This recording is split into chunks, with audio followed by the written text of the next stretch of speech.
Bonjour à tous et bienvenue dans cette nouvelle vidéo. Alors aujourd'hui, je vais continuer ma série de vidéos sur la mécanique. Donc je vous rappelle que vous pourrez retrouver l'intégralité des vidéos sur la mécanique dans la fiche en haut à droite. Et surtout, n'oubliez pas de vous abonner pour ne rater aucune des nouvelles vidéos sur la mécanique. Aujourd'hui, on parle des équations horaires et on y va directement. Avant de commencer la vidéo, je voulais vous dire que je ne traiterai que d'un cas général, donc je ne donnerai aucune valeur ni aucune mesure. Donc, quand vous parlez d'équation horaire, on va vous donner une situation, genre par exemple, je vais par exemple lancer un feutre, donc vous allez souvent avoir des schémas comme ceci. Et pour résoudre des problèmes, il va falloir que vous appliquiez une méthode que vous trouverez dans la fiche en haut à droite. Et donc, moi, j'ai appliqué cette méthode, mais en version accélérée. Donc ici, le système, ça va être le feutre que je vais lancer. On va être dans un référentiel galiléen terrestre, et donc le schéma est déjà fait. Pour la trajectoire, nous n'aurons pas un mouvement rectiligne uniforme, donc on va appliquer la deuxième loi de Newton.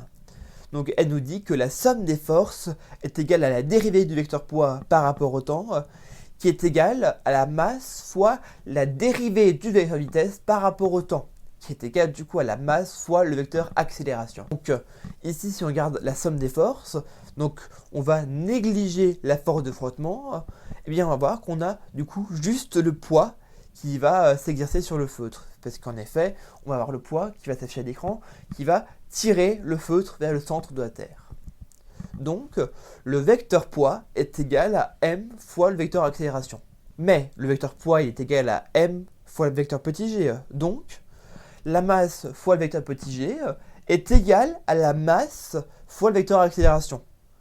Eh bien, on va pouvoir simplifier par la masse des deux côtés et on va obtenir que le vecteur petit g est égal au vecteur accélération.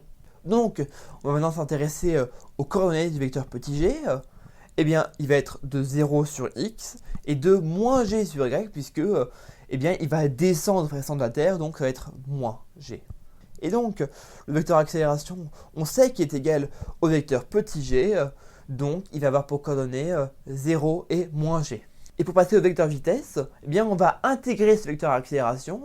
Donc, ce qu'on va obtenir, c'est que eh bien, le vecteur vitesse, il va être sur x égal à une constante, qui va être v0 sur x, et en y, eh bien, à moins gt, plus une constante, qui ici sera v0y. Donc, sur y, le vecteur vitesse est égal à moins gt plus v0y. Et maintenant, on va déterminer v0x et v0y. Donc, dans notre schéma de départ, qui est toujours là, on avait un angle alpha. Eh bien, on va l'utiliser. Donc, on sait que le sinus alpha, c'est égal au côté opposé sur l'hypoténuse. Si on regarde ici, bien, le côté opposé, ça va être v0y. L'hypoténuse, c'est v0. Donc, v0y va être égal à sinus alpha fois v0. Et on va appliquer la même méthode pour le cosinus. Donc, cos alpha est égal au côté adjacent sur l'hypoténuse.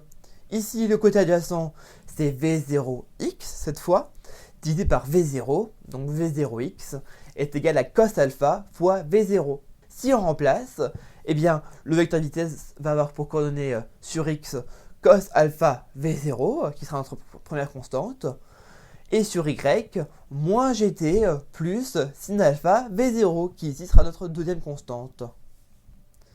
Et pour arriver à notre équation horaire, il va falloir qu'on intègre ce vecteur vitesse.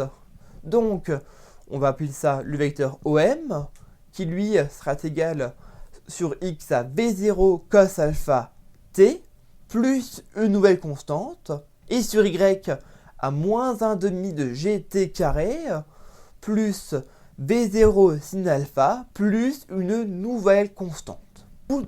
Pour déterminer ces constantes, on va se placer à t égale 0. Donc, si on place à t0, eh bien en x, eh bien on va avoir 0.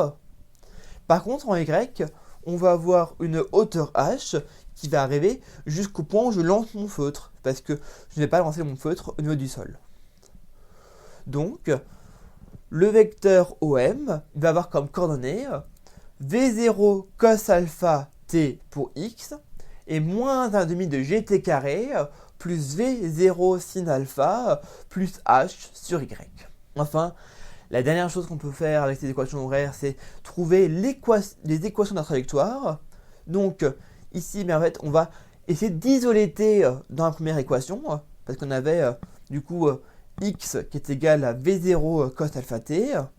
Donc t va être égal à x divisé par v0 cos alpha.